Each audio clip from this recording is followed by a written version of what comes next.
पांचवा अध्याय। अर्जुन बोले, हे कृष्ण, आप कर्मों के संन्यास की और फिर कर्मयोग की प्रशंसा करते हैं, इसलिए इन दोनों में से जो एक मेरे लिए भली भांति निश्चित कल्याणकारक साधक हो उसको कहिए। श्री भगवान बोले, कर्म संन्यास और कर्मयोग ये दोनों ही परम कल्याण के करने वाले हैं, परंतु उन दोनों में भी कर्म संन्यास से कर्मयोग साधन में सुगम होने से श्रेष्ठ है। हे अर्जुन, जो पुरुष न किसी द्वेष से कार्य करता है और न किसी की आकांक्षा करता है, वह कर्मयोगी सदा सन्यासी ही समझने योग्य है, क्योंकि राग द्वेषादि द्वंद्वों से रहित पुरुष सुखपूर्वक संसार बंधन से मुक्त हो जाता है। उपर्युक्त संन्यास और कर्मयोग को मूर्ख लोग पृथक पृथक फल देने वाला कहते हैं, न कि पंडित जन, क्योंकि दोनों में से एक में भी सम्यक प्रकार से स्थित पुरुष दोनों के फल रूप परमात्मा को प्राप्त होता है। ज्ञान योगियों के द्वारा जो परम धाम प्राप्त किया जाता है, कर्मयोगियों द्वारा भी वही प्राप्त किया जाता है। इसलिए जो पुरुष ज्ञान योग और कर्म योग को फल रूप में एक देखता है, वो यथार्थ देखता है। परंतु हे अर्जुन, कर्मयोग के बिना संन्यास अर्थात मन, इंद्रिय और शरीर द्वारा होने वाले संपूर्ण कर्मों में कर्तापन का त्याग प्राप्त होना कठिन है, और भगवत स्वरूप को मनन करने वाला कर्मयोगी परम ब्रह्म परमात्मा को शीघ्र ही प्राप्त हो जाता है। जिसका मन अपने वश में है, जो जितेंद्रिय एवं विशुद्ध अंतकरण वाला है, और संपूर्ण प्राणियों का आत्मरूप परमात्मा ही जिसका आत्मा है, ऐसा कर्मयोगी कर्म करता हुआ भी लिप्त नहीं होता। तत्व को जानने वाला सांख्य योगी तो देखता हुआ, सुनता हुआ, स्पर्श करता हुआ, सूंघता हुआ, भोजन करता हुआ, गमन करता हुआ, सोता हुआ, श्वास लेता हुआ, बोलता हुआ, त्यागता हुआ, ग्रहण करता हुआ तथा आँखों को खोलता और मूंदता हुआ भी सब इंद्रियां अपने अपने अर्थों में बरत रही है, इस प्रकार समझकर निसंदेह ऐसा माने कि मैं कुछ भी नहीं करता हूँ। जो पुरुष सब कर्मों को परमात्मा में अर्पण करके और आसक्ति को त्याग कर कर्म करता है, वह पुरुष जल से कमल के पत्ते की भांति पाप से लिप्त नहीं होता। कर्मयोगी ममत्व बुद्धि रहित केवल इंद्रिय, मन, बुद्धि और शरीर द्वारा भी आसक्ति को त्याग कर अंतकरण की शुद्धि के लिए कर्म करते हैं।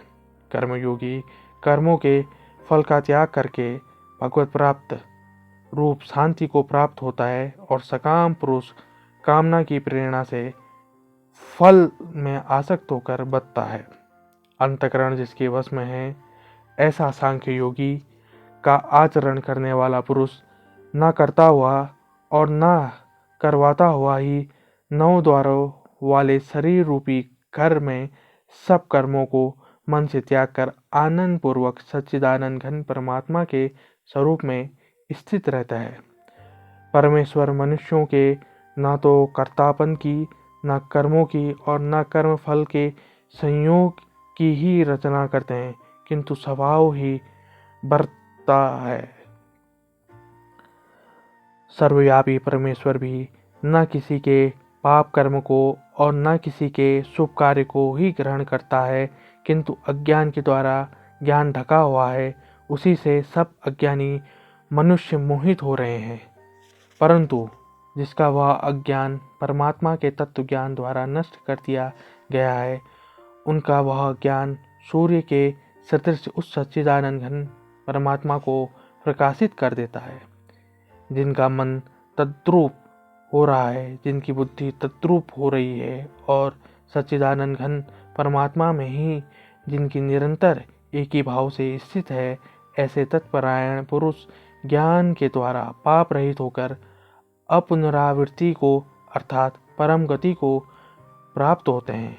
वे ज्ञानी जन विद्या और विनय युक्त ब्राह्मण में तथा गौ, हाथी, कुत्ते और चांडाल में भी समदर्शी ही होते हैं। जिनका मन समभाव में स्थित है, उनके द्वारा इस जीवित अवस्था में ही संपूर्ण संसार जीत लिया गया है, क्योंकि सच्चिदानंद घन परमात्मा निर्दोष और सम है। इससे वे सच्चिदानंद घन परमात्मा में ही स्थित है। जो पुरुष प्रिय को प्राप्त होकर हर्षित नहीं होता और अप्रिय को प्राप्त होकर उद्विग्न न हो, वह स्थिर बुद्धि, संशय रहित ब्रह्मवेत्ता पुरुष सच्चिदानंद घन परमात्मा में एक ही भाव से नित्य स्थित है। बाहर के विषयों में आसक्त रहित अंतरकरण वाला साधक आत्मा में स्थित जो ध्यान जनित सात्विक आनंद है, उसको प्राप्त होता है। तदंतर वह सच्चिदानंद घन परम ब्रह्म परमात्मा के ध्यान रूप योग में अभिन्न भाव से स्थित पुरुष अक्षय आनंद का अनुभव करता है।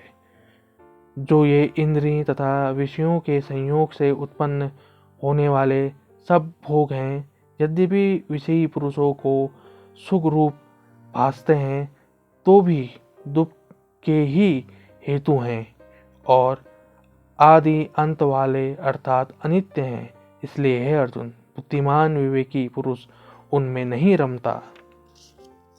जो साधक इस मनुष्य शरीर में शरीर का नाश होने से पहले पहले ही काम क्रोध से उत्पन्न होने वाले वेग को सहन करने में समर्थ हो जाता है, वही पुरुष योगी है और वही सुखी है। जो पुरुष अंतरात्मा में ही सुख वाला है, आत्मा में ही रमण करने वाला है तथा जो आत्मा में ही ज्ञान वाला है, वह सच्चिदानंद घन परम ब्रह्म परमात्मा के साथ एक ही भाव को प्राप्त सांख्य योगी शांत ब्रह्म को प्राप्त होता है। जिनके सब पाप नष्ट हो गए हैं, जिनके सब संशय ज्ञान के द्वारा निवृत्त हो गए हैं, जो संपूर्ण प्राणियों के हित में रत है और जिनका जीता हुआ मन निश्चल से परमात्मा में स्थित है, वे ब्रह्मवेत्ता पुरुष शांत ब्रह्म को प्राप्त होते हैं। काम क्रोध से रहित जीते हुए चित्त वाले परम ब्रह्म परमात्मा का साक्षात्कार किए हुए ज्ञानी पुरुषों के लिए सब ओर से शांत पर ब्रह्म परमात्मा ही परिपूर्ण है। बाहर के विषय भोगों को न चिंतन करता हुआ बाहर ही निकालकर और नेत्रों की दृष्टि को प्रकृति के बीच में स्थित करके तथा नासिका में विचरने वाली प्राण और अपान वायु को सम करके, जिसकी इंद्रियां, मन और बुद्धि जीती हुई हैं, ऐसा जो मोक्षपरायण मुनि इच्छा, भय और क्रोध से रहित हो गया है, वो सदा मुक्त ही है। मेरा भक्त मुझको सब यज्ञों और तपों का भोगने वाला, संपूर्ण लोकों के ईश्वर का भी ईश्वर तथा संपूर्ण भूत प्राणियों का सुहृद अर्थात स्वार्थ रहित, दयालु और प्रेमी ऐसा तत्व से जानकर शांति को प्राप्त होता है।